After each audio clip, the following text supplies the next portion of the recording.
আমরা পুলিশের লোক দরজা খোলা, আমরা আইনের লোক আইছি, পরে অনেক গুল্লি করে তাইরে কাছে তার বাড়ির কাছে ডাকাতি রূপসা উনি ডাকাতির মামলা করছে। চাঁদপুর জেলার ফরিদগঞ্জ উপজেলায় একাধিকবার পুলিশ পরিচয়ে ডাকাতির ঘটনা ঘটেছে। এমনই একটি পেশাদার ডাকাত দলকে লুণ্ঠিত মালামাল সহ আটক করেছে ফরিদগঞ্জ থানা পুলিশ। প্রিয় দর্শক, ফরিদগঞ্জ পোস্টে আপনাদের স্বাগতম। ফরিদগঞ্জের রূপসা উত্তর ইউনিয়নের পশ্চিম রূপসা গ্রামের হাজীবাড়ির শহীদুল্লাহর বাড়িতে জানুয়ারি মাসের 10 তারিখ দিবাগত রাত আনুমানিক 1.5 ঘটিকা হতে 3 ঘটিকার মধ্যে দুর্ধর্ষ ডাকাতি সংঘটিত হয়। ডাকাত দল নিজেদেরকে পুলিশ পরিচয় দিয়ে দরজা খুলতে বললে গৃহকর্তা সরল বিশ্বাসে দরজা খুলে দেন। তারা ঘরে থাকা 3 জনের হাত, পা ও মুখ বেঁধে নিরাপদে লুটতরাজ চালায়।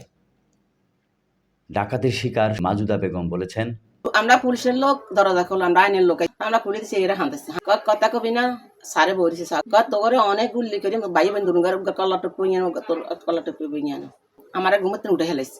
আত্মা বান্ধিয়ে লগে আমার কানে গলা অলকা খোলা শুরু করছে। আমি সাফিয়া দাম লাগে না আমার কমাস্তান আমার স্টার আমার শোল্ডার ব্যাগটিন কোবাই শুরু করছি। হ্যাঁ কাড়েলা আমার কোবাইছে 2টা, বাক্সা কোবাইছে 1টা, কানের মুখের তালা ভাঙি কানের মুখ আমি আসলাম বান্ধবের খাড়ালো, আমার ভাই আসলো আতিনার হারালো। ভাইয়া আগে বুঝছে যায় গেছেন ঘর ঠান্ডা, এরা বাইয়ের উলুঙ্গ আসলে করোনার লুঙ্গি দিয়ে বাইরে বাঁধছে, বান্ধি তুই বাইরে গেছিন। এরা বাইরে উঠি আমারে বান্ধবের খাড়াতে দাঁত দিকে আমার মুখের বান খুলছে। এরা খুলছে আমি বাইয়ের চোখের দিয়ে আর শর্মে রেনিকে ভাই আমার একটা ওলনা পর। এরা বাইরের দিন আমি দাঁত দিকে হয় বাইরে ছুটাইছি, বাইরের মুখের বান ছুটাইছি, হাতের বান ছুটাইছি, ব্যাগ ছুটাইছি। আর বাইরে হেয়ার আর কি ব্যাগের সিকিউর বাক করে দিয়েছে। ব্যথাইছি বাবা টান দিয়ে ঘুমাতে চাই না, আপনারা টান দিয়ে উঠাইলে আপনার একটা ব্যথা পাইবে না। নিচে অলঙ্কার 12 ভরি, শুনে 3 ভরি, নেকলেসে 3 ভরি, কানের 5 জোড়া, আংটি 5 মানে 1 লাখ। মনে উঠলে একদিন হাট তুলে যে বাতো খাই না টাকা ঘুরতে রাতিছে দাঁড়াই দিল মুরকে হালি কুনা হালি খুঁইছি।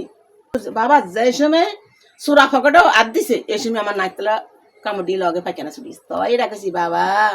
আর মরা মাত্র নিশে না শুনি কেন নেকলেস কান তুই জান না চোপ কি দেগার বড়ি দিয়া। এই সময় আমি দুনিয়াতে যদি ভাই বোনটা কাটতে যেত এ তো অসুখকে হুত নেবেন না, আর 1 মাসে বৌরা গেছে বেড়াইতো। এই সময় আমি ডর কথা কইবেন নি, বড়িদা আসিল, রামদা আসিল, সুরা সুরা বাবা সুরা বাবা বিশ্বাস যদি করেন পুরুষের সাইন মহিলার টান দি যাতে কই একটু মায়া হয় না বাবা। আমরা হলে একটু মায়া করতেন রে বাবা। এরা 3 কেজি কমলা আনছি বাবা, এই বেগুন যাইতে ও মাই ছাত্র বই খাইছে। দর্শক, শহীদুল্লাহর বাড়িতে ডাকাতির ঘটনার মূল পরিকল্পনাকারী তারই বাড়ির পাশের একাধিক ডাকাতির মামলার আসামি পেশাদার ডাকাত তাহের।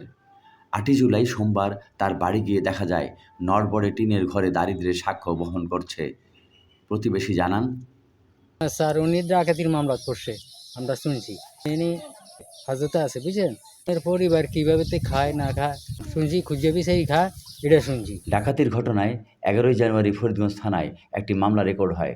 এসআই মাহফুজ মামলা তদন্ত করেন ও সঙ্গীয় ফোর্সের সহযোগিতায় লুণ্ঠিত মালামাল সহ ডাকাত দলের 5 জনকে আটক করতে সক্ষম হন। এ বিষয়ে তদন্ত কর্মকর্তা বলেছেন, 11/1/2024 তারিখ রাত্রিবেলায় ফরিদগঞ্জ থানার রূপসা 2 নম্বর ওয়ার্ডে শহীদুল্লাহ সাহেবের বাড়িতে ছেলেরা প্রবাসী উনি এবং ওনার ওয়াইফ মাজেদা বেগম এবং ওনার শ্যালক মনির হোসেন অবস্থান করছিলেন।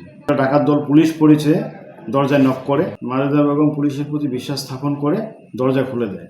ডাকাত দল সশস্ত্রভাবে ঘরে প্রবেশ করে তাদের পরিহিত কাপড় চোপড় দিয়ে বেঁধে অবরুদ্ধ করে, দেশীয় অস্ত্রে ভয় দেখিয়ে আলমিনিয়ামের শোকেস ভাঙচুর করে শোকেসের ভিতরে থাকা স্বর্ণালঙ্কার অনুমান 5.5 ভরি এবং নগদ 1,20,000 টাকা লুণ্ঠন করে নিয়ে যায়। যাওয়ার সময় তাদেরকে দেশীয় অস্ত্রের ভয় দেখায় এবং তাদেরকে হাত পা বেঁধে রেখে চলে যায়। ডাকাতির মামলা রুজু করেন ফরিদগঞ্জ থানার একদল পুলিশ এই ডাকাতির রহস্য উদ্ঘাটন করার জন্য ব্যাপক পরিকল্পনা গ্রহণ করে। তো ঘটনায় শতভাগ জড়িত সন্দেহ আমরা নিশ্চিত হই।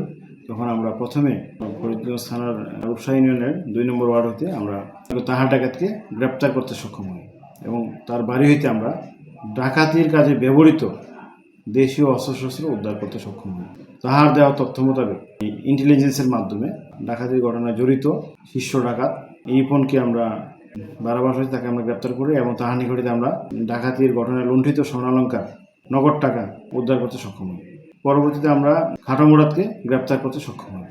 সর্বমোট আমরা 5 জন ডাকাতকে গ্রেপ্তার করি এবং ডাকাতির ঘটনায় লুণ্ঠিত স্বর্ণ যিনি কি ক্রয় করেছিলেন জনকে মিন্টু, তাকে আমরা লক্ষ্মীপুর সদর থানার অন্তর্গত চররোহিতা বাজার হইতে গ্রেপ্তার করি। ডাকাতের মধ্যে 5 জন ডাকাত বিজ্ঞ আদালতে স্বীকারোক্তিমূলক জবানবন্দি প্রদান করেন। বিজ্ঞ বিচারক মহোদয় তাদের জামিন নামঞ্জুর করে জেল হাজতে প্রেরণ করার নির্দেশ প্রদান করেন। এই ডাকাতির ঘটনায় মাস্টারমাইন্ড ছিল তাহার ডাকাত। এর বাড়ি হচ্ছে ফরিদগঞ্জ থানার রূপসা গ্রামে 2 নম্বর ওয়ার্ড। তার বিরুদ্ধে রায়পুর, লক্ষ্মীপুরে একাধিক ডাকাতি মামলা রয়েছে এবং শীর্ষ ডাকাত রিপন, তার বিরুদ্ধে 17টি ডাকাতিতে মামলা রয়েছে। তাহার বাড়ি লক্ষ্মীপুর জেলার দালাল বাজারের সন্নিকটে পশ্চিম লক্ষ্মীপুর গ্রামে এবং লম্বা মুরাদ এবং খাটা মুরাদের বাড়িও পশ্চিম লক্ষ্মীপুর গ্রামে। উক্ত ডাকাতির ঘটনায় যে নাকি দীর্ঘদিন আত্মগোপনে ছিল জনৈক আব্দুল্লাহ ডাকাত, তার বাড়ি নোয়াখালী জেলার সুদারাম থানার অন্তর্গত মনসাদপুর দাইবেল। তার বিরুদ্ধে বেগমগঞ্জ, নোয়াখালী, সুদারামে এবং লক্ষ্মীপুরে একাধিক ডাকাতির মামলা রয়েছে। তাকে আমরা 7/7/24 তারিখ রাত্রিবেলায় সুদারাম থানার অন্তর্গত দাইবাজার নামক স্থান হইতে গ্রেপ্তার করতে সক্ষম হই। আমরা চাঁদপুর জেলা পুলিশের অভিভাবক মাননীয় পুলিশ সুপার মহোদয়ের নির্দেশে এবং আমাদের হাজীগঞ্জ সার্কেলের দায়িত্বে অতিরিক্ত পুলিশ সুপার জনাব পঙ্কজ কুমার দে স্যারের নেতৃত্বে ফরিদগঞ্জ থানার সুযোগ্য অফিসার ইনচার্জ জনাব মোহাম্মদ সাইদুল ইসলাম স্যারের ঐকান্তিক প্রচেষ্টায় আমরা ফরিদগঞ্জ থানা এলাকার মানুষের এবং জনগণের জানমাল এবং নিরাপত্তা প্রদানের জন্য আমরা বদ্ধপরিকর। বিশেষ করে আমরা চুরি, ডাকাতি, রাহাজানি এবং মাদক এবং কিশোর গ্যাং প্রতিরোধে আমরা আমাদের প্রাণান্তকর প্রচেষ্টা অব্যাহত রয়েছে। সুধী মহলের সহযোগিতা কামনা করি এবং সাধারণ জনগণের পুলিশের কাজে অংশগ্রহণে আমরা সর্বাত্মক সহযোগিতা কামনা করি।